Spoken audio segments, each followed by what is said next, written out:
من الشيطان الرجيم.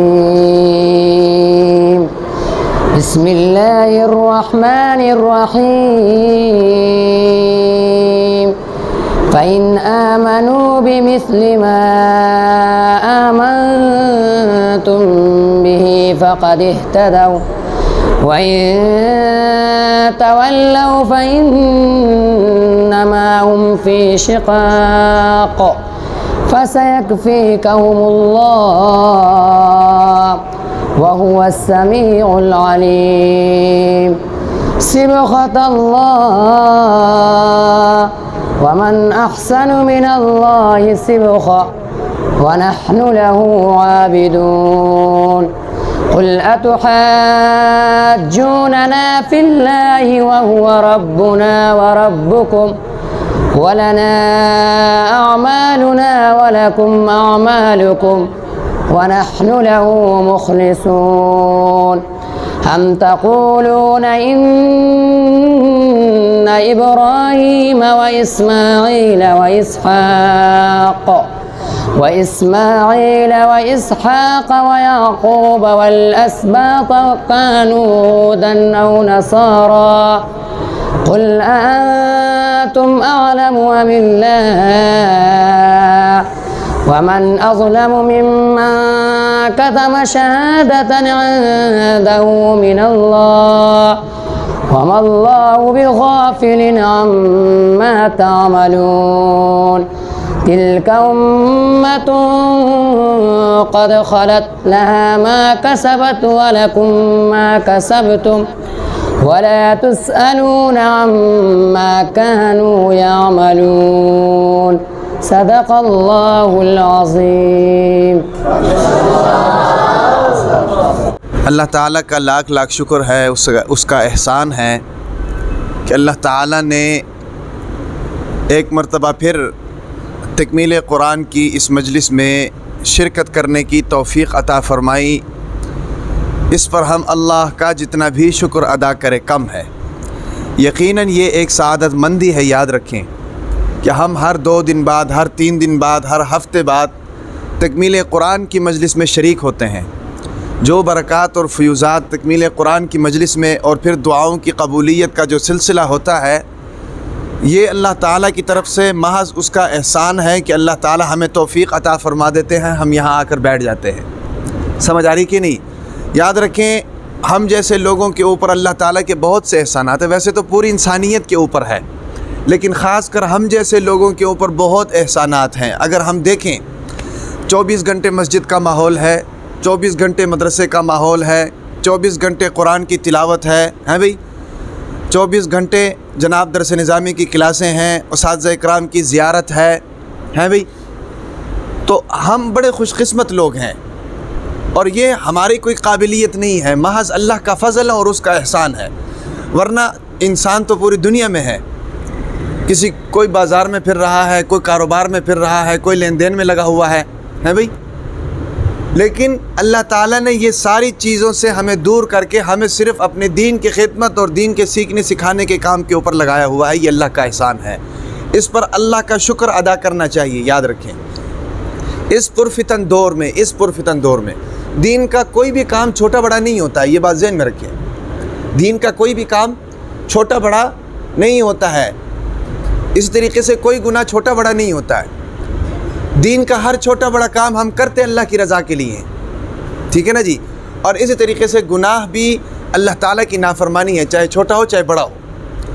تو اس لحاظ سے اگر دیکھیں تو ہم یہاں اس مدرسے کے اندر یا اس مسجد کے اندر سب ایک کیٹیگری کے ہیں، چاہے وہ مدرس ہو، چاہے وہ ناظم ہو، چاہے وہ محتمم ہو، چاہے وہ باورچی ہو، چاہے وہ مؤذن ہو، چاہے وہ امام ہو، سب کا کام ایک ہے.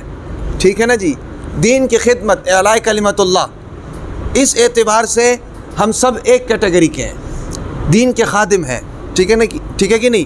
تو اس حیثیت سے ہمیں اپنی حیثیت کو سمجھنا چاہیے.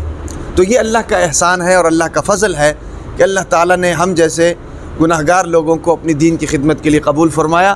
ہم اس پر اللہ کا جتنا بھی شکر ادا کریں گے وہ کم ہے. یاد رکھیں. اس کے بعد مجھے بڑی خوشی ہوئی، یہ حافظ صاحب جو ہیں حافظ جواد صاحب، انہوں نے قرآن مجید مکمل کیا ہے تو مجھے بڑی خوشی ہوئی ہے۔ تو اللہ تعالیٰ اس قرآن مجید پر اب اس کو عمل کرنے کی بھی توفیق عطا فرمائے۔ دیکھو میری بات یاد رکھو، صرف علم کا ہونا کافی نہیں ہے، علم کے ساتھ ساتھ دلوں کا صاف ہونا ضروری ہے۔ دلوں کا صاف، دل صاف ہونے چاہیے، نیتیں صاف ہونی چاہیے۔ بہت بڑے عالم بن گئے، بہت بڑے علامہ بن گئے، فہامہ بن گئے، جب نیتیں صاف نہیں ہوں گی نا، وہ علم آپ کے اوپر وبال ہے، اس علم سے آپ فائدہ نہیں اٹھا سکتے۔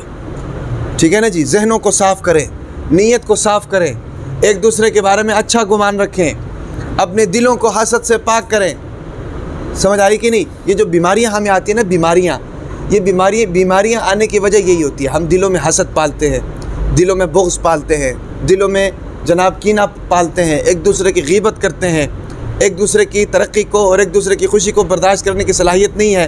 جب دلوں کے اندر یہ ساری چیزیں، یہ روحانی بیماری ہے نا، یہ جب دلوں کے اندر رہیں گی تو دل کڑے گا، دل کمزور ہوگا، اور پورے جسم کی بنیاد تو دل ہے، روح کی بنیاد بھی دل ہے۔ حضور نبی اکرم صلی اللہ علیہ وسلم نے کیا فرمایا کہ بنی آدم کے جسم کے اندر اللہ نے گوشت کا ایک لوتھڑا رکھا ہوا ہے، اگر وہ گوشت کا لوتھڑا ٹھیک ہے جسم ٹھیک ہے، اگر وہ گوشت کا لوتھڑا خراب ہے جسم خراب ہے۔ اور میڈیکلی بھی پورے جسم کا دار و مدار دل کے اوپر ہے، روحانی اعتبار سے بھی پورے جسم کا دار و مدار دل کے اوپر ہے۔ سمجھ آ رہی کہ نہیں؟ دل اگر جسمانی طور پر میڈیکلی خراب ہو تو پورا جسم، گردے، پھیپھڑے، ساری چیزیں ٹھیک ہے، دل خراب ہو تو بندے کا کوئی پتہ نہیں ہوتا، کوئی گارنٹی نہیں۔ سمجھ آ رہی میری بات کی؟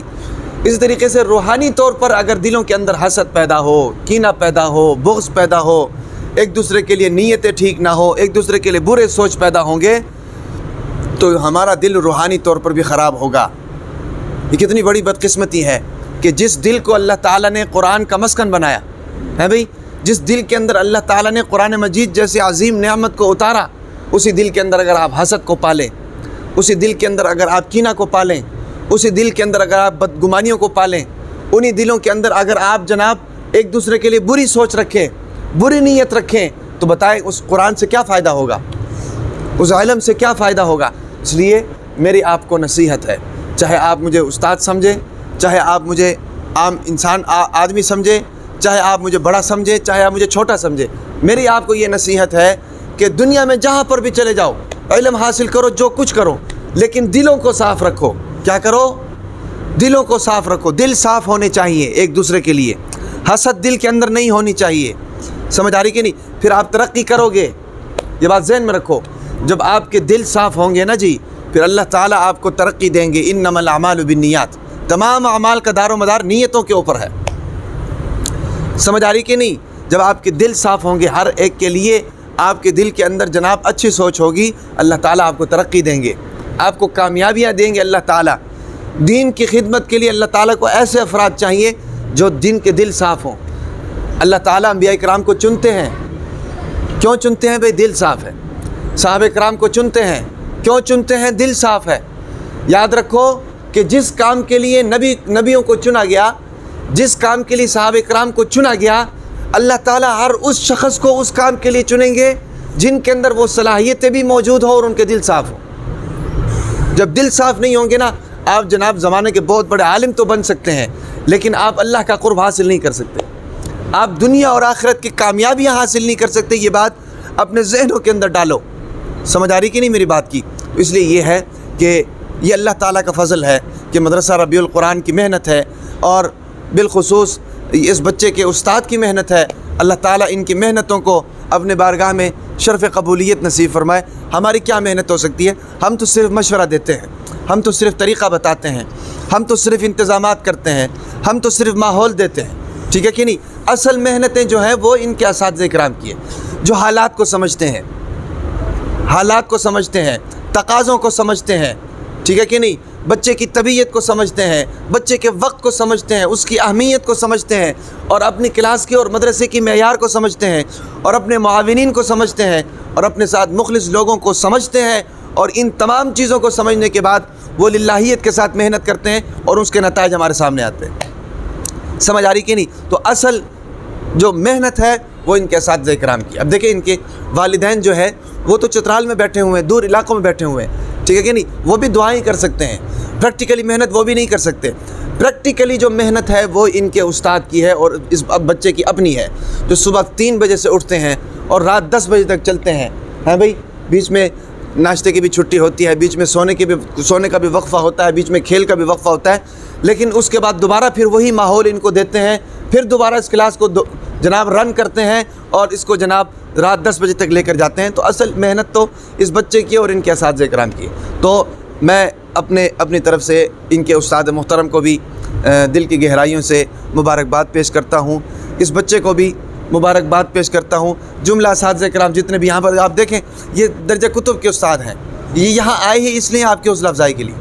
سمجھ آ رہی کہ نہیں, ان کے اپنے کام ہیں, ان کی اپنی کلاسیں ہیں, ان کے اپنے پیریڈ چل رہے ہیں, ٹھیک ہے کہ نہیں. یہ درجہ حفظ کی کلاس میں ایک بچے کے ختم قرآن پر آئے ہی اس لیے ہیں کہ بچوں کی حوصلہ افزائی ہو, ورنہ ان کا کوئی کام نہیں یہاں پر. سمجھ آ رہی, اس چیز کو آپ کو سمجھنا چاہیے.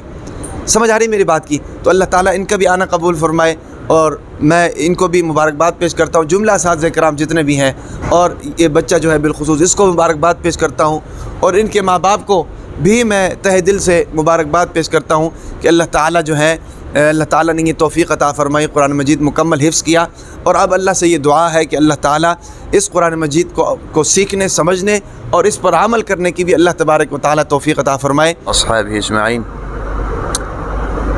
یا اللہ ہمارے گناہوں کو معاف فرما, غلطیوں کوتاہیوں سے درگزر فرما, دین کی خدمت, دین کی اشاعت و سربلندی کے لیے قبول فرما, قرآن کا نور نصیب فرما, اپنی محبت, اپنا تعلق نصیب فرما, حضور صلی اللہ علیہ وسلم کی کامل اتباع نصیب فرما, عافیت اور آسانی والا معاملہ فرما. یا اللہ ہمارے جتنی پریشانیاں ہیں, جتنی مصیبتیں ہیں, سب کو اپنے فضل و کرم سے دور فرما. یا اللہ جتنا ہم دین کا کام کر رہے ہیں محض آپ کے فضل و کرم سے ہے, ہمارے اندر کوئی صلاحیت نہیں ہے. یا اللہ بغیر صلاحیتوں کے, یا اللہ صرف اپنے فضل و کرم کی بنیاد پر ہمارے ان دین کے کاموں کو اپنے بارگاہ میں شرف قبولیت نصیب فرما. یا اللہ جو طلبہ کرام قرآن مجید کو مکمل کر رہے ہیں, وہ طلبہ کرام کو قرآن مجید کو پڑھنے, پڑھانے, سیکھنے, سکھانے, سمجھنے, سمجھانے میں زندگی گزارنے کی توفیق عطا فرما. یا اللہ دلوں کو صاف کرنے کی توفیق عطا فرما, نیتوں کو صاف کرنے کی توفیق عطا فرما, ہمارے دلوں کو حسد, کینہ, بغض جیسی بیماریوں سے پاک اور صاف فرما, ایک دوسرے کے لیے بھائی چارہ, محبت, الفت, اخوت اور ایک دوسرے کا احساس کرنے کی یا اللہ توفیق عطا فرما. یا اللہ ہم سب کو دین کا داعی بنا, اسلام کا مجاہد بنا. یا اللہ دین کے ہر شعبے میں شرف قبولیت نصیب فرما, ہمیں تمام وہ صلاحیتیں نصیب فرما جو دین کو آگے لے کر جانے کے لیے کارگر ثابت ہوں. یا اللہ ہمیں تمام وہ وسائل نصیب فرما جو دین کو آگے لے کر جانے کے لیے کارگر ثابت ہوں. یا اللہ اس راستے میں جتنی بھی رکاوٹیں ہیں ہمارے لیے کھڑی ہوئی ہیں, یا اللہ اپنے فضل و کرم سے ان رکاوٹوں کو دور فرما. یا اللہ ہر حاسد کے حسد سے اور شریر کے شر سے ہم کو محفوظ فرما. یا اللہ دین کی خدمت کرنے میں جتنی کمی کوتاہی ہم سے ہو رہی ہے, یا اللہ اپنے فضل و کرم سے معاف فرما, ہر قسم کی کمی کوتاہی سے محفوظ فرما. یا اللہ اس دین کو, اس مدرسے کو یا اللہ مزید دن دگنی رات چگنی ترقی نصیب فرما. جتنے بھی اساتذہ کرام یہاں کام کر رہے ہیں, یا اللہ ان تمام اساتذہ کرام کی زندگیوں میں برکت عطا فرما. یا اللہ ان کی زندگیوں میں آسانی عطا فرما. یا اللہ ان کے معاش میں آسانی عطا فرما, ان کی ضروریات کو غیب کے خزانوں سے پورا فرما. یا اللہ ان کی جسمانی روحانی صحت و تندرستی نصیب فرما. یا اللہ ان کا آنا, یہاں پر آ کر محنت کرنا, پڑھانا, یا اللہ ان تمام چیزوں کو اپنے بارگاہ میں شرف قبولیت نصیب فرما. ان کے دلوں کے اندر مزید للہیت اور خلوص نصیب فرما. یا اللہ جتنے طلبہ اکرام یہاں پڑھ رہے ہیں, یا اللہ تمام طلبہ اکرام کو اپنے اپنے نیک مقاصد میں قبول فرما. یا اللہ کامیاب ہونے کی توفیق عطا فرما, قرآن مجید صحیح طریقے سے پڑھنے کی توفیق عطا فرما.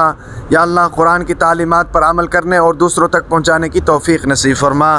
یا اللہ ان کی جو ضروریات ہیں اپنے غیب کے خزانوں سے یا اللہ پورا فرما. یا اللہ جتنے بھی معاونین ہمارے ساتھ جڑے ہوئے ہیں اس مدرسے کو آگے لے کر جانے کے لیے کسی بھی طریقے سے تعاون کر رہے ہیں, مالی تعاون, جانی تعاون, وقتی تعاون, کسی بھی طریقے سے ہمارے ساتھ تعاون کر رہے ہیں, یا اللہ ان کی زندگیوں میں برکت نصیب فرما, ان کی زندگیوں میں آسانیاں نصیب فرما, ان طلبہ اکرام کو کل قیامت کے دن ان سارے لوگوں کے لیے جو ان کے ساتھ معاونت کر رہے ہیں شفاعت گار بنا یا اللہ، اور وہ لوگ جو ان طلبہ اکرام کے ساتھ حسد کر رہے ہیں، ان کے راستے میں روڑے اٹکا رہے ہیں، ان کے راستے میں رکاوٹیں کھڑی کر رہے ہیں یا اللہ، ان کو تذبذب کا شکار کر رہے ہیں، ان کے لیے منصوبے اور سازشیں بنا رہے ہیں، یا اللہ ان کو ہدایت نصیب فرما، یا اللہ ان کو ہدایت نصیب فرما، یا اللہ ان کو ہدایت نصیب فرما۔ اگر وہ ہدایت کے قابل نہیں تو ان کو راستے سے ہٹا۔ ان طلبہ اکرام کی ترقی کے راستوں کو ہموار فرما، ان طلبہ اکرام کی ترقی کے راستوں کو ہموار فرما۔ دین کو حاصل کرنے کے لیے جو آئے ہیں اس نیک مقصد میں ان طلبہ اکرام کو کامیابی اور کامرانی نصیب فرما۔ یا اللہ ہماری تمام دعاؤں کو قبول فرما۔ ہمارے جتنے بھی مرحومین ہیں، ان طلبہ اکرام کے جتنے بھی مرحومین ہیں، اساتذہ اکرام کے جتنے بھی مرحومین ہیں، یا اللہ تمام کو، یا اللہ تمام کی مغفرت فرما، جنت الفردوس میں عالی مقام عطا فرما۔ یا اللہ ان کی قبر کو تا حد نگاہ وسیع فرما، جنت کے باغوں میں سے باغ بنا، ان کی قبر کو نور سے منور، خوشبو سے معطر فرما۔ ہمارے ہر نیک عمل کا اجر یا اللہ صدقہ جاریہ کی صورت میں ان تک پہنچا۔ یا اللہ ان طلبہ اکرام کے پڑھنے کا جو اجر ہے یا اللہ صدقہ جاریہ کی صورت میں یا اللہ ان تک پہنچا۔ یا اللہ ان کو کامیابی اور کامرانی نصیب فرما، ان کو اپنا خاص قرب عطا فرما۔ یا اللہ ہمیں بھی ان کے نقش قدم پر چل کر دین کی خدمت کرنے کی توفیق عطا فرما۔ یا اللہ ہماری تمام دعاؤں کو اپنے بارگاہ میں جتنے بیمار ہیں یا اللہ سب کو صحت کاملہ عاجلہ نافعہ مستمرہ نصیب فرما۔ یا اللہ جسمانی روحانی ظاہری باطنی صحت و تندرستی نصیب فرما۔ یا اللہ ہماری تمام دعاؤں کو قبول فرما۔ اللہم انا نسألک العفو والعافیہ والمعافاة فی الدنیا والآخرہ، وصلی اللہ تعالی علی خیر خلقہ محمد وآلہ واصحابہ اجمعین۔